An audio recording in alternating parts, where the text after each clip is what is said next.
Hola gente, ¿qué tal? ¿Cómo estáis? Soy Arturo, bienvenidos al canal del Guardián de los Arcanos, donde hoy vamos a ver la guía del Dungeon Master de Dungeons and Dragons, quinta edición. Esta guía, ya sabéis, en tapadura, maquetación habitual, unas 300 y pico páginas, donde vamos a encontrar el complemento perfecto para el Dungeon Master. Y sí, el Dungeon Master, puesto que es un término que está registrado por parte. Primero fue registrado por parte de TSR y cuando la licencia pasó a Wizards of the Coast se renovó la licencia por parte de esta nueva empresa, ¿no? De la filial de Hasbro. Así que Dungeon Master es un término que solamente puede ser utilizado en Dungeons and Dragons. Otros juegos, aunque se basen en el OSR de quinta, en la licencia de juego abierto de quinta edición, juegos como Pathfinder tal, no pueden utilizar el término de Dungeon Master, utilizan el de Game Master, el de director de juego, porque Dungeon Master es una marca registrada única y exclusiva de Dungeons and Dragons. Curiosidad que podéis introducir en vuestras charlas con conocidos.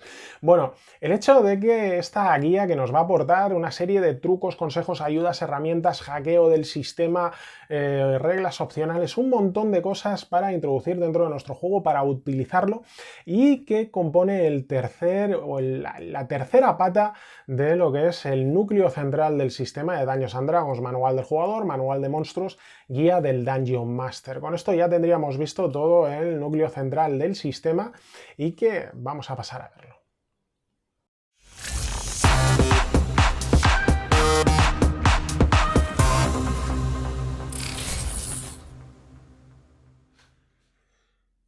Bueno, aquí tenemos esta guía del Dungeon Master, todo lo que necesita un Dungeon Master para narrar las historias legendarias con el juego de rol más importante del mundo. Y por detrás, divierte e inspira a tus jugadores. El Dungeon Master Guide te proporciona la inspiración y guía necesarias para que puedas dar rienda suelta a tu imaginación. Con ella crearás mundos llenos de aventuras que tus jugadores explorarán y disfrutarán. Dentro encontrarás técnicas para construcción de mundos, trucos y consejos para crear mazmorras y aventuras inolvidables, reglas opcionales, cientos de objetos mágicos clásicos de D&D y una infinidad de herramientas que ayudarán a convertirte en un gran Dungeon Master. Cuando estés preparado para ir un paso más allá, expande los horizontes de tus aventuras con el Player's Handbook y el Monster Manual de la quinta edición. Bueno,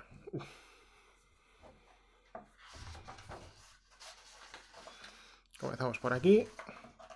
Y como siempre, de manera habitual, ya nos van diciendo lo que tenemos en la portada, que en la portada dice que Taylor Jacobson ilustra al archiliche Acererak alzando una hueste de muertos vivientes. Su fin es desencadenarla sobre un mundo todavía ignorante de sus planes. Bueno, vamos a tener lo que es esta guía del Dungeon Master, que va a estar dividida en tres partes. La primera como maestro de mundos, donde nos van a dar todas las reglas para crear mundos, ¿no? Para world building, para crear nuestros escenarios de campaña y para poblarlos de todo lo necesario para poder jugar. Luego la segunda parte, maestro de aventuras. Una vez que tengamos creado el mundo, cómo crear aventuras dentro de ese mundo, cómo generarlas, cómo llenarlas pues, de cosas interesantes. Y por último, la parte de maestro de reglas. Cómo controlar las reglas, cómo interpretar, cómo se tienen que hacer las tiradas, cómo jugar, ¿no? Toda esa explicación que quizá pues en el manual del jugador pues venía un poquito más somera, un poquito más esquematizada, y aquí pues te la amplían y te la explican de mejor manera. La primera parte, maestro de mundos, como ves, con estas ilustraciones tan chulas a toda página. Bueno, lo primero es que nos dicen que las características principales que tienen los mundos de D&D pues son que, por ejemplo, los dioses supervisan el mundo, que es que están por allí y que desde luego vigilan, que la mayor parte del mundo está sin domar. Eso lo que abre son posibilidades para jugar dentro del juego, ¿no? Dándote zonas que no están bajo el control, ¿no? de las diferentes razas, y te abre las posibilidades de poder jugar en ellas, evidentemente. Que el mundo es antiguo y que por tanto pues tiene misterios y secretos que desvelar, que los conflictos definen la historia del mundo, es decir, que hay una serie de guerras, de conflictos, de cataclismos, de subidas y de alzamientos y de caídas de imperios, y que todo eso pues define y que evidentemente es trasfondo que se puede utilizar dentro de vuestras partidas, y que además que el mundo es mágico, que si bien la magia no está al alcance de todos y cada uno de los habitantes de ese mundo, sí que forma parte de la vida y sí que se ve como algo común y habitual dentro de lo que es este mundo. Y luego a partir de ahí ya te dice, bueno, estos son los mundos de Dungeons and Dragons, ahora bien, tú modifícalo como quieras, construyelo como quieras, utilízalo como quieras. Una de las cosas que van a ser características dentro de esta guía es el hecho de que tiene un carácter didáctico muy marcado.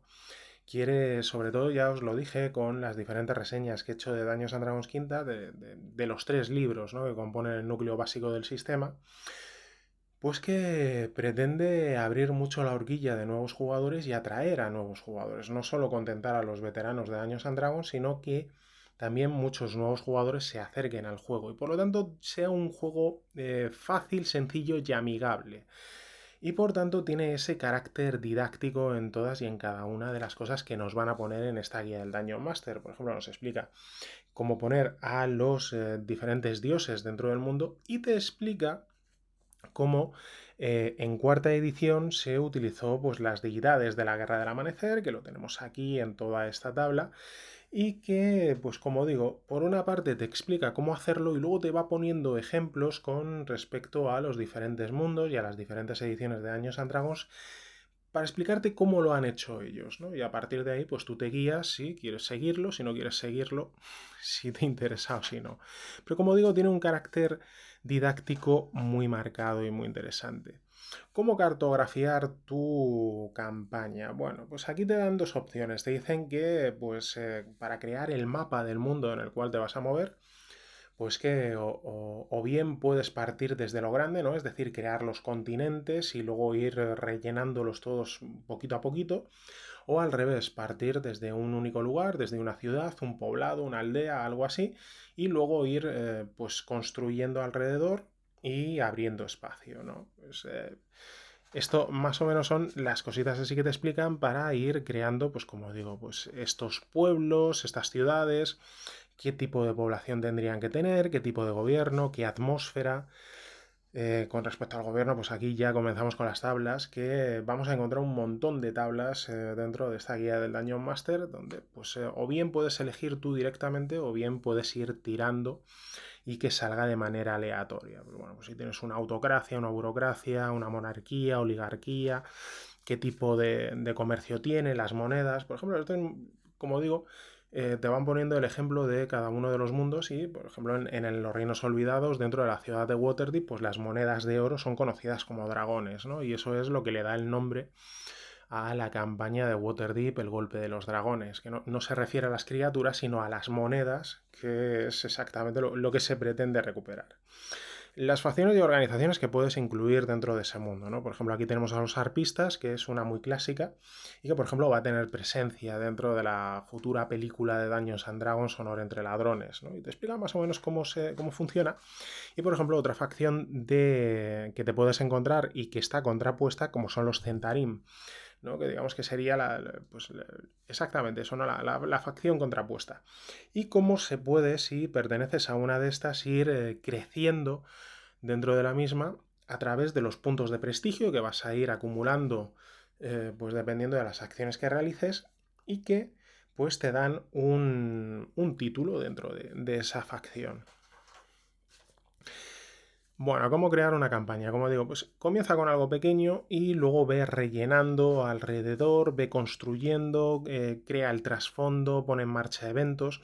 Esto lo que nos dice es que las campañas tampoco debemos pues abusar de estos eventos trascendentales, que son lo que marcan un poco el cambio dentro del propio mundo.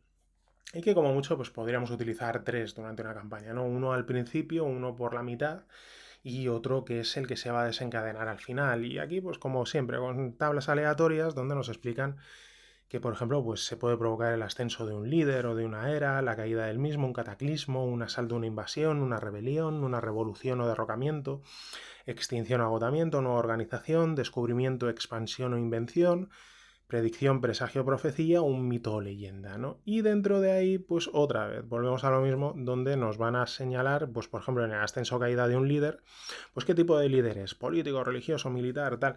Como veis, vamos a encontrar, esta guía del Dungeon Master es la guía de las tablas, porque vamos a encontrar un montón de tablas aleatorias que, como digo, pues puedes elegir tú si vas a escoger una u otra, o directamente tirar y que quede todo pues de manera aleatoria y que se vea así. Por cierto, esta ilustración me flipa muchísimo.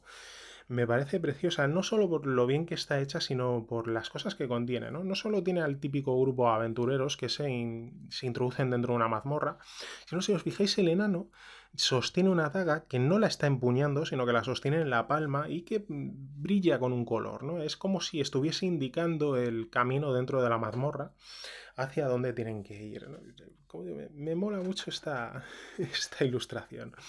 Bueno, y el avance dentro de los escalones del juego, porque según van avanzando en nivel los personajes, ya sabéis que aquí el juego está preparado para niveles 1 a 20, pues claro, según van subiendo de nivel, no van a tener que realizar las mismas aventuras ni van a ocurrir las mismas cosas, ¿no? Sino que va a aumentar la escala de poder y la escala de acontecimientos en los cuales se van a ver envueltos. Entonces te cuenta como pues en nivel 1 a 4 son héroes locales, de nivel 5 a 10 ya son defensores del reino, en nivel 11 a 16 amos del reino y de 17 a 20 amos del mundo. Esto va a marcar mucho, como digo, el tipo de aventuras y la forma en la que se presentan, ¿no? Por ejemplo, pues tienes la típica presentación de estáis en una taberna y se acerca no sé quién y tal.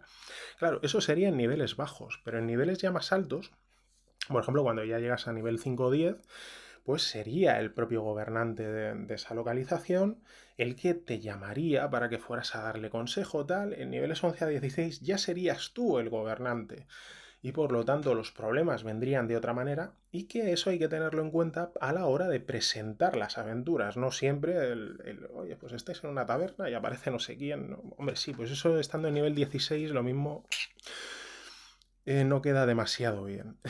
Bueno, el equipo inicial que se pueden tener los personajes dependiendo en el nivel en el que comiencen, los diferentes estilos de fantasía, que a veces son un poco, pues están un poco mezclados, ¿no? Porque fantasía heroica, fantasía épica, fantasía mítica, pues habla más del nivel, ¿no? Que de la propia fantasía en sí misma. O si, por ejemplo, quieres hacer algo tipo asiático, ¿no? Como Wuxia, donde te explican que básicamente pues que te cojas las armas que te vienen aquí, le cambies el nombre por el equivalente pues chino o japonés. Crear un multiverso. Esto ahora que está bastante de moda, ¿no? Dentro de lo que es el juego, ya sabéis que ha salido un manual que se llama Mordenkainen, Monstruos del Multiverso, y que pues que actualiza los dos otros manuales de monstruos extra que había, ¿no? La guía de vuelo de los monstruos y el Mordenkainen Tome of Foes, y que junto con Spelljammer y Planescape y tal, pues se le está dando mucha más importancia a todo lo que son los diferentes planos, ¿no? Te explican cómo en el plano astral, por ejemplo, pues te puedes mover y que las diferentes entradas se muestran como un estanque de agua, ¿no? Como un charco que dependiendo del color pues te puede conducir a un lugar o a otro, ¿no? Tenemos aquí pues la frontera etérea, el Shadowfell, el Feywild. Hay por aquí un mapita. Espera, a ver si lo encuentro. Mirad, aquí hay un mapita que más o menos te explica, ¿no? Cómo está el plano material, tienes por encima el Feywild, ¿no? Los parajes féricos, por debajo el Shadowfell, el páramo sombrío, las tierras de las sombras.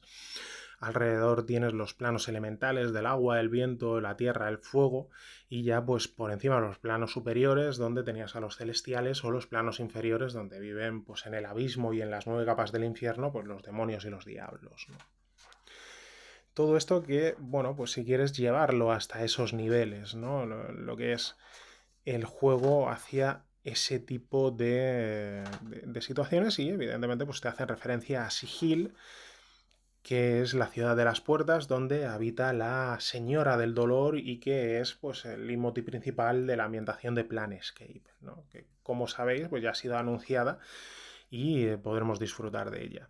Ya llegamos a la segunda parte, que es Maestro de Aventuras, y bueno, tenemos aquí una ilustración de unos pobres desdichados enfrentándose a una tarasca, ¿no? Con las pocas posibilidades que tendrán de acabar con ella. Bueno, crear aventuras. ¿Cómo crear aventuras y cómo construirlas una vez que ya tenemos nuestro mundo? Pues nos ponen una serie de ejemplos y de consejos a la hora de crearlas, ¿no? Como por ejemplo el hecho de que la amenaza sea creíble, que utilices clichés típicos que te van a dar muy buen resultado, pero que les metas cierto giro, ¿no? Que sea sorprendente. Y ya a partir de aquí, pues sí, habíamos visto unas cuantas tablas. Aquí ya directamente esto se llena de tablas que vamos a encontrar y que vamos a poder utilizar, pues como digo, de manera aleatoria o eligiendo directamente para crear todas las aventuras que queramos. Los objetivos de la mazmorra, los objetivos del entorno natural, otros objetivos dentro, patrones para aventuras, quién te contrata, los villanos, cómo hacer una introducción, ¿no? Cómo tenerlos. Pues que mientras viajan observan la entrada. Un objeto mágico misterioso, un villano cruel, les teletransporta a esta localización. Un PNJ al que los personajes respetan, les espera que vayan a la localización de la aventura. Bueno, todo, como digo, pues son pequeñas ayudas y que desde luego, pues en caso de que te falte la inspiración en un momento dado, pues te pueden servir para introducir directamente. Aventuras basadas en eventos, los villanos, misterios que podemos encontrar, los eventos marco, ¿no? Más allá de la propia aventura, en dónde se está celebrando la aventura y qué está ocurriendo en el mundo, ¿no? Durante ese momento para que, digamos, que la foto del lugar en el que te encuentras, pues no sea fija, ¿no? Y te incorpore determinadas cosas que te hagan mucho más interesante. Tenemos aquí algo muy interesante que son los valores de desafío. Los valores de desafío, que ya sabéis que pues cuando enfrentamos a nuestros personajes con alguna de las criaturas del manual de monstruos, pues este tiene un valor de desafío. Y ese valor de desafío lo que significa es que iguala el nivel medio de un grupo de 4 personajes, ¿no? Pues si por ejemplo una criatura es de nivel 2, pues significa que sería un enfrentamiento mano a mano contra un grupo de 4 personajes cuyo nivel medio fuera 2, ¿no? Sumándolo y dividiéndolo entre ellos y dividiéndolo entre 4, pues que te sería así. Pero aquí te lo explican ya mucho mejor, ¿no? El hecho de que eh, los umbrales de puntos de experiencia que tendrían que conseguir los jugadores dependiendo de si el enfrentamiento fuese fácil, medio, difícil o mortal. Y entonces lo que vas a hacer es que vas a sumar a todos esos personajes y vas a sacar un presupuesto de puntos, ¿no? Si por ejemplo tienes pues 3 personajes de nivel 2 y un personaje de nivel 1, pues el enfrentamiento fácil pues sería 75 más 75 más 75 más 50, 275, ¿no? Que es como lo vemos aquí, ¿vale? Y que ese presupuesto de puntos es cómo debemos construir ese encuentro en base a las criaturas que nos vamos a encontrar. Entonces, pues podrías meter una única criatura de 275 puntos o meter varias criaturas, pero al meter varias criaturas no solo tienes que sumarlas, sino que al realizar más ataques que los que va a poder realizar una única criatura, estas van a tener un multiplicador. A mayor número de monstruos, el multiplicador es mayor que se va a utilizar con respecto a su valor de desafío. O sea, tienes que hacer un poquito de matemáticas, ¿vale? Como ya os dije a la reseña del manual de monstruos, una de las grandes críticas a esta edición del juego es que los valores de desafío no funcionan muy bien, ¿vale? Porque te encuentras con que pocas criaturas van a hacer mucho daño, sin embargo una criatura de un valor de desafío muy grande, pues lo mismo no es tan rival como podrían ser las criaturas pequeñas, ¿no? La verdad es que los valores de desafío al final los vas a tener que calcular a ojo, que es más o menos lo que hace todo el mundo, conociendo un poco cómo funciona su grupo y a lo que se haya enfrentado anteriormente, ¿vale? Pero bueno, aquí por lo menos tenéis una forma que, como digo, pues al final es matemática pura y que pues os va a dar una pequeña guía, desde luego, para comenzar. Encuentros aleatorios. Os hablan de crear tablas de encuentros aleatorios, como tenemos aquí descrita, que evidentemente no tienen que ser únicamente de criaturas, sino también de algún suceso, algún evento que pues dote de un poquito más de color, ¿no? A lo que es ese propio enfrentamiento. Porque evidentemente pues si te sale una bestia trémula o un oso lechuza, básicamente va a ser un enfrentamiento de combate. Pero sin embargo, si te sale por ejemplo una estatua, una deidad de un héroe elfo está cubierta de enredaderas, pues le va a añadir un poquito más de color, ¿no? A lo que es la aventura. El hecho de que te encuentras una zona de árboles calcinados, los personajes que busquen en el área y superen una prueba de sabiduría encontrarán huellas de Nol, y que pues esto les puede llevar a los Gnoll o directamente a sus cadáveres que han sido cubiertos de flechas por parte de algunos cazadores elfos de por allí, ¿no? Bueno, como digo, dentro de este tipo de tablas únicamente no puedes meter solamente criaturas, puesto que solamente van a ser enfrentamientos de combate, sino que además tienes que introducir algún tipo de evento, algún tipo de suceso, como digo, que le dé un poquito más de color. Además, lo que te dicen es que tampoco te preocupes mucho por los valores de desafío, ¿no? Por si sale, por ejemplo, un dragón, lo que importante es que los jugadores vean a ese dragón por arriba, ¿no? Volando sobre sus cabezas y les dé tiempo para huir, para esconderse. No todos los encuentros tienen que acabar con a cara de perro, ¿no? O tú o yo. Muchas veces se tiene que dar ese tipo de huida para darles esa sensación de que hay cosas a las que no se pueden enfrentar. Crear personajes no jugadores. Tenemos por aquí lo que van a ser principalmente muchas tablas donde van a personalizarlos. No simplemente sacar unas estadísticas, sino sacar una personalidad tridimensional, ¿no? Con pues, talentos que tiene, peculiaridades, la forma en que interactúan, los ideales, defectos y secretos, ¿no? Ese tipo de cosas que os van a dar muchas mayores opciones. Y aparte te dice que utilizas PNJs como miembros del grupo, como seguidores. Esto procede de antiguas ediciones de Dungeons and Dragons donde los personajes eran muy débiles, ¿no? En los primeros niveles. Aquí no. Aquí es raro que vayas a llevar seguidores, puesto que los personajes ya creados desde nivel 1, pues básicamente son muy competentes. Pero antiguamente, ¿no? Antiguamente podías tener un mago fácilmente con nivel 1, con un único punto de vida, con un único punto de golpe, que tuviese un hechizo para lanzar al día y que fuese un hechizo a elegir entre luz y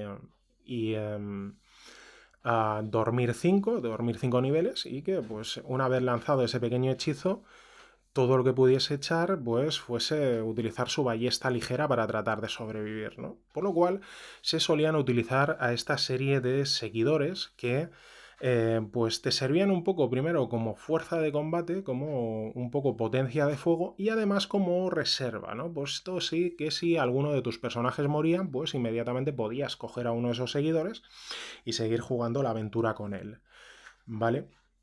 Y que pues te servía para eso, para no tener luego que introducir a un nuevo personaje que apareciese allí mágicamente por la mazmorra de, oye, pues mira, estaba pasando por aquí, me puedo unir, ¿no? Y que estos pues se llevan con una regla de lealtad, que aquí la ponen pues otra vez como regla opcional por si quieres utilizarla. Perdón. Y esta regla de lealtad, pues, se basaba normalmente en el carisma y que, pues, hasta dónde te iban a seguir enfrentándose contra el bicho ese gigantesco que te da miedo, pues bueno. Aquí, pues, seguimos con los villanos, donde nos van a introducir, pues, los métodos que va a utilizar este villano, cómo va a actuar, si va a estafar, difamar, duelo, va a robar, va a torturar, bueno, distintas cosas que, como digo, es la guía, la guía de las tablas, ¿no?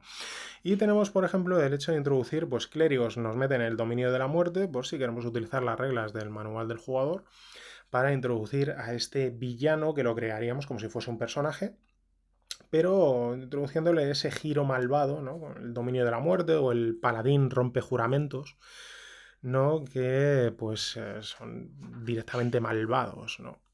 Bueno, tenemos estos entornos para aventuras en donde, como igualmente, pues nos van a ubicar la mazmorra, nos van a meter la clase de personajes que vamos a poder introducir dentro de la misma, cómo ir dibujando la mazmorra. Incluso lo que te dicen muchas veces es que a pesar de que te ponen este ejemplo, ¿no? De esta mazmorra pues simétrica por todas partes, pues que al revés, ¿no? Que la hagas más extraña para que los jugadores no sean capaces de averiguar cuál es la siguiente habitación que va a haber, ¿no?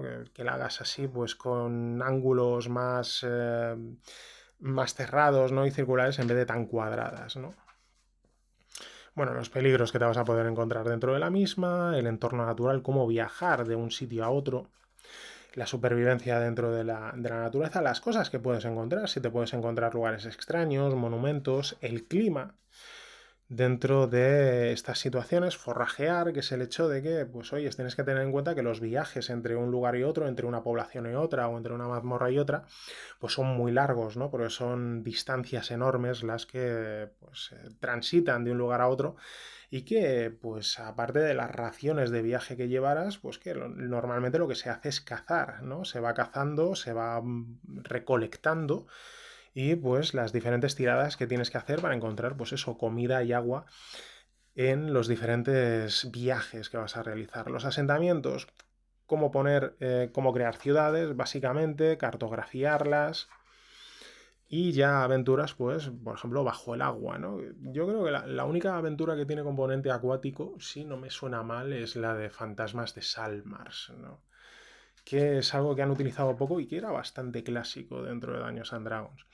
Bueno, los vehículos voladores. ¿Quieres un barco volador? Bueno, aquí te explicamos un poco y evidentemente todas las trampas dentro del juego. Ya sabéis que las trampas pues van a tener una clase de dificultad que va a depender de la peligrosidad de esa trampa y que evidentemente pues, nos ponen diferentes ejemplos, típico la esfera rodante que cae, pues muy de Indiana Jones, ¿no? Por ejemplo.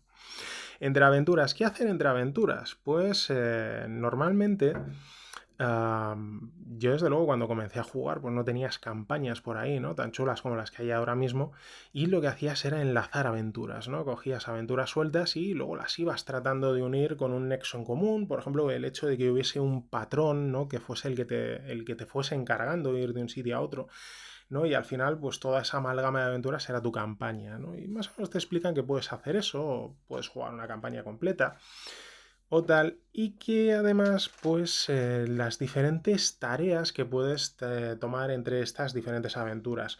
Por ejemplo, la construcción de una fortaleza. La verdad es que son reglas, bueno, no hay reglas, directamente te pones lo que quieras construir, pues el coste que tiene y los días que vas a tardar. En ediciones anteriores, y otra vez volvemos, por ejemplo, a Dungeons and Dragons básico, en la Rule Cyclopedia, pues tenía reglas para construir dominios. Cuando el jugador alcanzaba nivel 9, pues adquiría un título. Entonces, por ejemplo, el guerrero, pues se le juntaban otra serie de guerreros de nivel bajo y construía pues un castillo o tal, o el druida adquiría el dominio de un bosque que pasaba a estar bajo su protección y tal.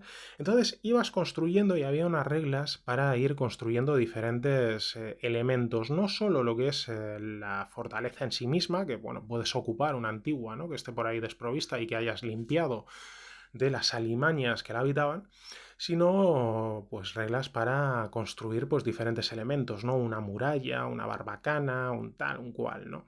Y todo eso era muy divertido y la verdad es que falta aquí y hubiese estado muy bien que lo hubiesen incorporado.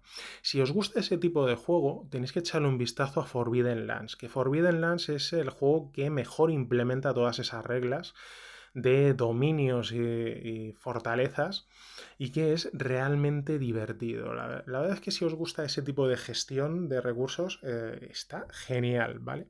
Bueno, aquí también nos explica evidentemente cómo regentar un negocio, el tipo de cosas que te pueden ocurrir, incluso si decides entrenarte para subir de nivel, lo cual va un poquito en contra, ¿no? de lo que es la filosofía del juego. El tesoro. Una de las cosas que ya os expliqué en la reseña del manual de monstruos es que faltaban algunas cosillas, ¿no? Con respecto a las estadísticas de los monstruos que eran habituales de otras ediciones. Una era, por ejemplo, el valor de moral, que luego lo veremos por aquí, y el tesoro, no traen tesoro que normalmente pues todas las criaturas te traían ya de por sí un tesoro fijo, ¿no?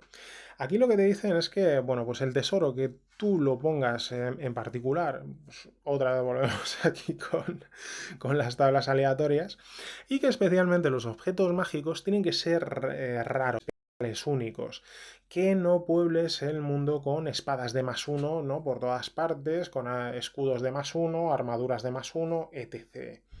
Sino que sean especiales, que sean raros, que sean únicos y que para ello, pues aparte de evidentemente las tablas de estas tablas aleatorias, ¿no?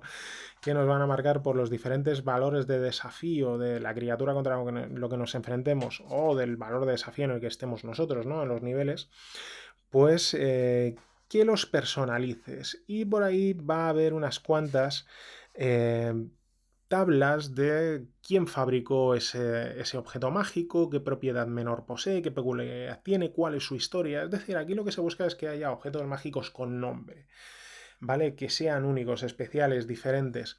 Todo eso que los haga un poquito más interesantes. Ahora bien, te dice que tiene que haber poquitos objetos mágicos interesantes, pero luego vamos a encontrarnos con cientos de páginas, sin exagerar, de diferentes objetos mágicos que, como veis, podemos encontrar aquí primero todas las tablas aleatorias de lo que podemos encontrar y luego la descripción de todo lo mismo, que esto vamos a pasar rapidito porque os digo, es que son cientos, cientos de páginas las que podemos encontrar aquí con todo lo que podemos introducir dentro de las aventuras y todos estos objetos mágicos pues que podamos encontrarnos. Por ejemplo, los clásicos cinturones de fuerza, ¿no? El cinturón de fuerza de gigante, que dependiendo del tipo de gigante que sea, pues nos va a otorgar, nos va a cambiar nuestro valor de fuerza y por la rareza del mismo.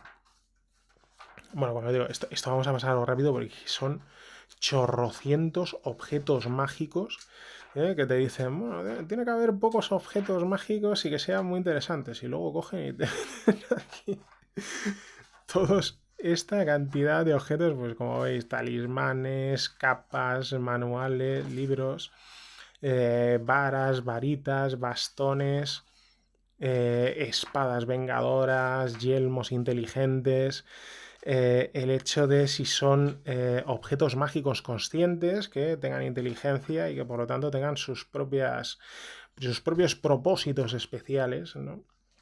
Las propiedades de diferentes esto y llegamos a los artefactos. Los artefactos que diréis, ¿qué diferencia hay entre un objeto mágico y un artefacto? Pues bueno, pues es que el artefacto es un objeto mágico que tiene importancia en la trama y que va a ser personaje principal. El ejemplo más palmario, el anillo único en El Señor de los Anillos, ¿vale?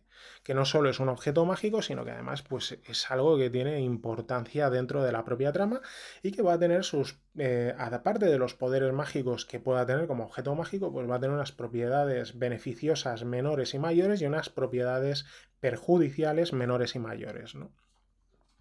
Y aquí, pues, por ejemplo, te ponen pues como ejemplo el ojo y la mano de Vecna, ¿no?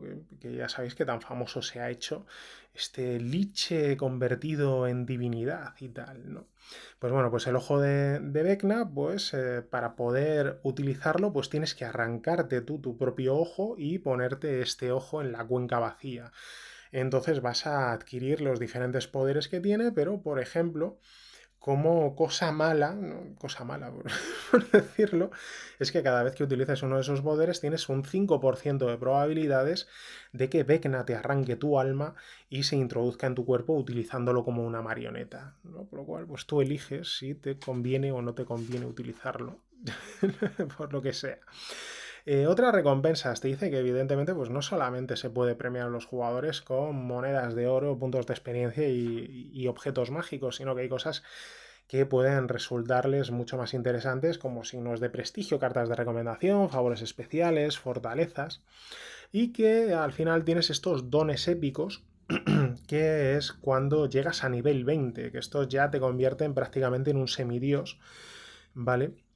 Y que, bueno, pues no lo sé, porque curiosamente el juego acaba en nivel 20, ¿no? Entonces no sé si tiene mucho más sentido seguir jugando o hacer una campaña ya tonos épicos, ¿no? Bueno, y llegamos a la parte del maestro de las reglas donde vamos a encontrar un hackeo del propio sistema para no solo explicarte pues cómo utilizar diferentes tareas, ¿no?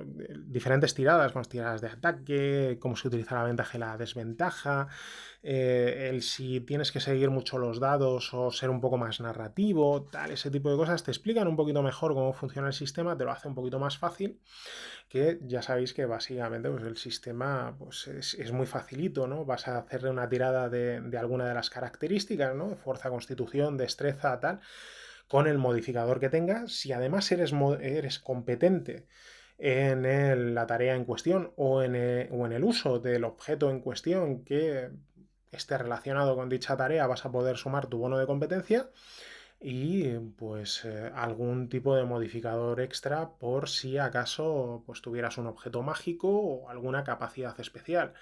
Eso se lo vas a sumar al dado de 20 y si igualas o superas la dificultad, pues lo logras o no lo logras, ya está.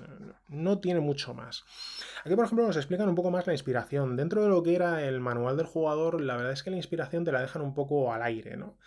Donde te dicen que básicamente, pues que cuando estés actuando con respecto al trasfondo de tu personaje, ¿no? Al trasfondo que has creado para tu personaje o que has tirado en las tablas, pues que se te puede otorgar, especialmente cuando actúes con respecto a tus defectos, ¿no? Es decir, actúes en contra de tus propios intereses, pues que se te dote de un punto de inspiración. Aquí lo cambian completamente, porque lo primero lo amplían y curiosamente no se refieren al uso del trasfondo, ¿no? Te dicen que cuando tú interpretes bien a tu personaje, cuando seas heroico, cuando como recompensa por una victoria, cuando emules el género, tal, pues que te den puntos de inspiración, por lo cual está bastante cambiado. Creo que en la nueva edición que se está preparando, la inspiración la van a tocar, ¿vale? Porque como digo, no queda muy claro. En el manual del jugador te dice que funciona de una manera, aquí en la guía del Dungeon Master te dice que funciona como otra. También te dicen que hay mucha gente que directamente ignora la inspiración y pasa completamente de ella en sus partidas, ¿eh? Por lo cual queda un poquito a... Bueno, utilízala como quieras. E incluso tiene estos componentes narrativos que te dice, pues, éxito pagando un precio. Oye, es que si fallas la tirada, no necesariamente tienes que no lograr lo que querías, pero que puedes lograrlo, pero con un coste, ¿no? Que si, por ejemplo, querías pasar entre un Hobgoblin y tal, que aunque falles la tirada, pues puedes pasar, pero lo mismo has perdido el escudo, ¿no? Ese tipo de cosas de... Hostia, están incluyendo aquí una serie de conceptos narrativos, ¿no? Bastante alejados, ¿no? De lo que es el dado de 20. Aciertos y fallos críticos. Ya os dije dentro del manual del jugador que no existía el concepto de pifia, que el concepto de pifia lo hemos introducido nosotros, ¿no? Porque en el manual del jugador lo único que te dice es que cuando saques un 1 fallas. No da igual que luego, pues sumando bono de competencia, atributos y tal, pues que hubieses podido tener éxito, ¿no? Que un 1 siempre es un fallo. Y aquí te dice que además es que es un fallo que tiene que pasar algo malo, ¿no? Aquí ya sí que, sin decirte la palabra pifia, sí que te está hablando de pifias, que por ejemplo, pues si fallas una tirada de tratar de abrir una cerradura, pues que si sacas un 1 es que puedes haber roto las herramientas, ¿no? De ladrón que utilizabas. Bueno, tenemos más cositas por aquí, reacciones a una conversación, convertirse en el PNJ, las clases de armadura de un objeto, ¿no? Si estás tratando de romper una puerta o algo así, cómo llevar el combate, cómo utilizar miniaturas, ¿no? Y cuánto, dependiendo del tamaño de la criatura, cuántas casillas o hexágonos puede ocupar. Utilizar cobertura, reglas opcionales como flanquear. Nos van a introducir aquí, luego un poquito más adelante, las diferentes opciones de combate, ¿no? Maniobras de combate, que es algo que quizá debería haber aparecido dentro del propio manual del jugador, ¿no? Cómo realizar persecuciones, equipo de asedio, ¿no? Si estás utilizando calderos suspendidos, cañones, balistas, tal.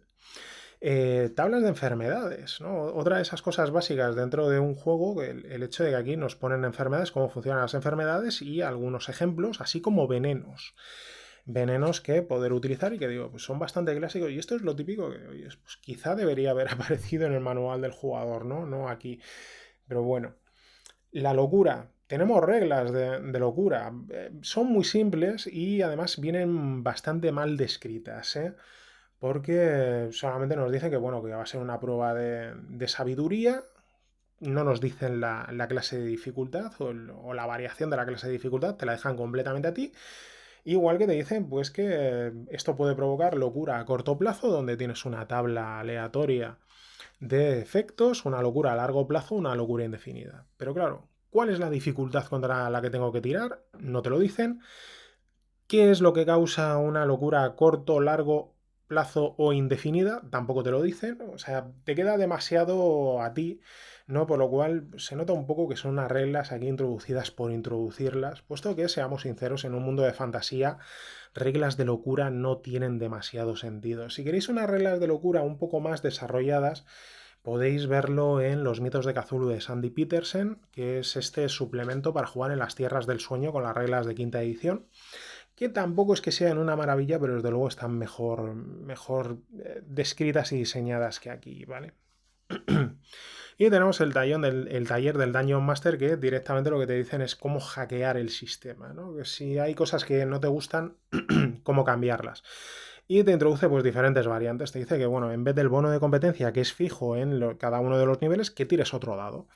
Entonces, en vez de tener, pues por ejemplo, el bono de +2 en los primeros niveles, que tires un dado de 4. Entonces tú vas a tirar el dado de 20, el dado de 4, y se lo vas a sumar, ¿no? Si eres competente, claro. Si eres competente, en vez de sumar una cantidad fija, pues vas a sumar una cantidad variable dependiendo de un dado. Bueno, o que, por ejemplo, quites todas las habilidades, ¿vale? Saques las habilidades del juego y directamente, única y exclusivamente, utilices las características. Lo que ocurre es que, como no tienes habilidades, en vez de ser competente en alguna habilidad, vas a ser competente en alguna característica. Entonces, todas las pruebas que realices, por ejemplo, de fuerza o de constitución, pues vas a ser competente y le vas a sumar el bono de competencia. Esto, cuando todavía no había salido aquí en España Dungeons and Dragons, salió un juego que se llamaba Eirendor. Eirendor, que se basaba en el SRD de quinta y que justamente hacía esto, ¿no? Pretendía ser un juego muy simple, muy facilito, y lo que hacía es que eliminaba completamente las habilidades y te utilizaba esta regla de competencia en características. Como digo, un juego estaba bien y era muy simple, muy, muy facilito. Introducimos aquí nuevas características, aparte de las comunes, como fuerza, constitución, destreza, inteligencia, sabiduría y carisma, pues introducir honor y cordura. Honor, pues para partidas de tipo Buxia o de caballeros, ¿no? Para ver cómo funciona ese prestigio, ¿no? Y de cordura, pues evidentemente para realizar pruebas de cordura. En vez de utilizar sabiduría, pues utilizamos cordura. Y aparte, cada vez que tengamos una locura de tipo a largo plazo indefinido, vamos a bajar en 1 ese valor de cordura. Como digo, pues son reglas un poquito así puestas por poner y que, bueno, incluso ya nos introducen aquí pues el hecho de si quieres utilizar explosivos, armas de fuego o tal.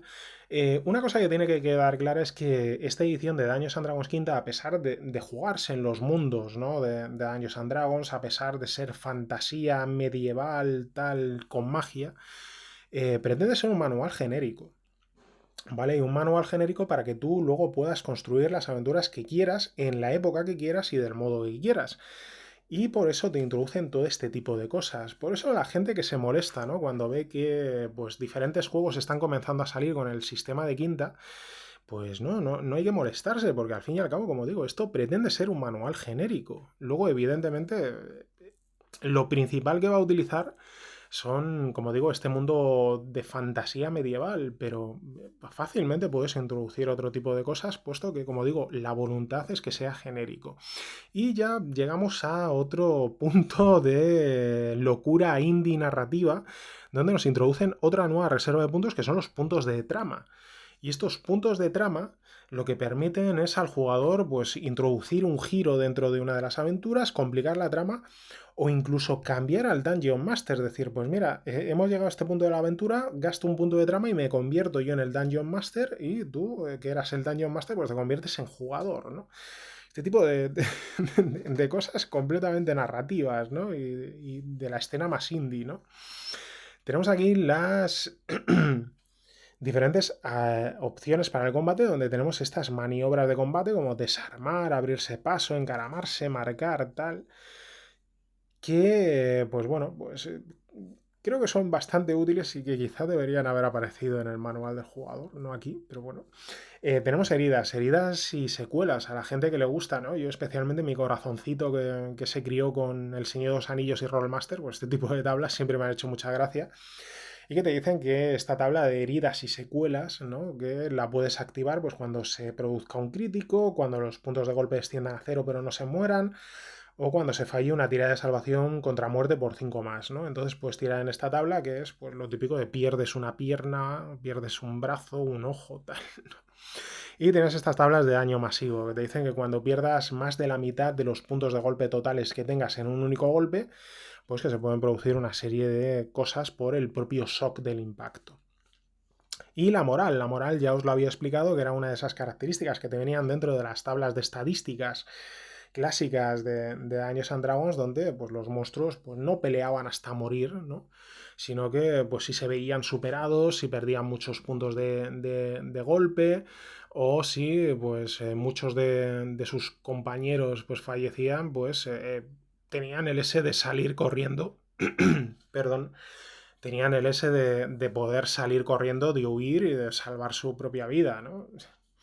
Y aquí ya comenzamos a cómo crear un monstruo. Tenemos esta plantilla donde nos va a marcar según el valor de desafío de la criatura, pues qué bono de competencia tiene, qué clase de armadura, los puntos de golpe, la bonificación de ataque, el daño por asalto que debería causar, la clase de dificultad de salvación, para construir, pues modificar las propias los propios PNJs que vienen dentro del manual de monstruos o las propias criaturas para adaptarlas al tipo de pues encuentro que vayamos a realizar.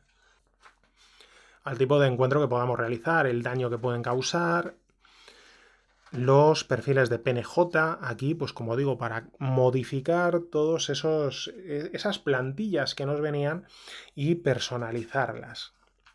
E incluso para crear conjuros, objetos mágicos, crear nuevas opciones de personaje, modificar una clase, los puntos de conjuro por nivel, y ya pasamos a los apéndices. Dentro de los apéndices tenemos esta serie de tablas. Ya os he dicho que es una guía llena de tablas aleatorias para construir una mazmorra, construirla de manera aleatoria. Esto puedes hacerlo tanto antes de la propia partida como durante la partida al vuelo, ¿no?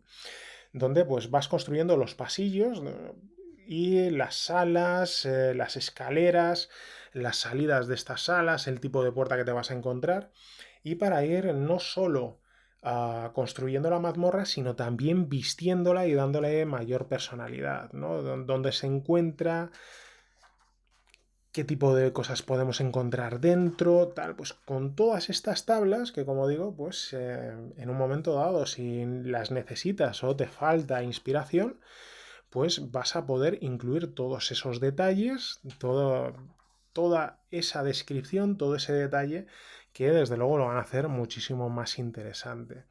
Y llegamos a la lista de monstruos, el apéndice B, que esto es otra de esas cosas de, oye, ¿por qué esto no me viene en el manual de monstruos? Pues te vienen la categoría de los monstruos, pues dependiendo de si están debajo del agua, en bosques, donde te los puedes encontrar, y ordenados por valor de desafío, lo cual te ayuda mucho a la hora de crear tus aventuras, puesto que vas a poder acudir aquí rápidamente y pues ir poblando esa aventura que tienes en diseño con estas tablas organizadas por valores de desafío y por localización donde puedas encontrarlos, ¿no? Esto es increíblemente útil. Y al final pues nos meten otro apéndice donde pues nos dan una serie de mapas, ¿no? Más que para utilizarlos, para tenerlos como ejemplo de cómo construir nuestros propios mapas de mazmorras, de lugares, etc. Y el último apéndice pues nos viene un poquito de bibliografía, que en este caso ya teníamos el apéndice de bibliografía dentro del manual del jugador, donde nos venían pues, las diferentes novelas que pues, habían inspirado el propio juego. Aquí en este caso tenemos libros o ensayos que nos ayudan a construir, ¿no? A crear aventuras. Por ejemplo, tenemos a Graham Walmsley con Play and Save. Ya dentro de aquí del canal tenéis la reseña de Stealing Cthulhu de Graham Walmsley, que enseñaba cómo modificar las historias para crear nuevas aventuras, ¿vale? Para la llama de Cthulhu. O por ejemplo tenemos a Robin Delos con Hamlet's Hit Points. Tiene otro libro muy bueno que se llama Beating the Story, que a ver si lo puedo traer al canal, para cómo crear aventuras. Y al final pues un índice alfabético para encontrar por los diferentes términos rápidamente lo que queramos y necesitemos dentro de este propio manual, que como habéis visto es completísimo y la verdad es que muy útil. Bueno, como habéis podido ver, un libro muy completito y con un montón de información, de ayudas, herramientas, consejos, trucos, tal, no sé qué, para poder jugar a Dungeons and Dragons. Como puntos negativos, ¿qué os podré decir? Pues que evidentemente al tratarse un poco de cajón desastre han introducido muchas cosas que algunas son muy interesantes y otras cosas son un poco como se nos van un poquito, ¿no? Fuera de lo que entenderíamos como Dungeons and Dragons, ¿no? Reglas como la de puntos de trama y cosas así y tal, yo sinceramente dudo mucho que alguien las utilice, ¿no? Esto es opinión personal, ¿no? Dudo mucho que alguien las utilice. Supongo que alguien habrá, pero que son un poco muchas de las reglas pues introducidas un poco por introducirlas, no por cumplir, y que la verdad es que luego no te merece mucho la pena. Ya habéis visto que las reglas de cordura y de locura, pues la verdad es que son muy someras, son muy esquematizadas, no te explican mucho y que pues no tienen demasiada intención de utilizarse de verdad dentro de lo que es el propio juego, ¿no?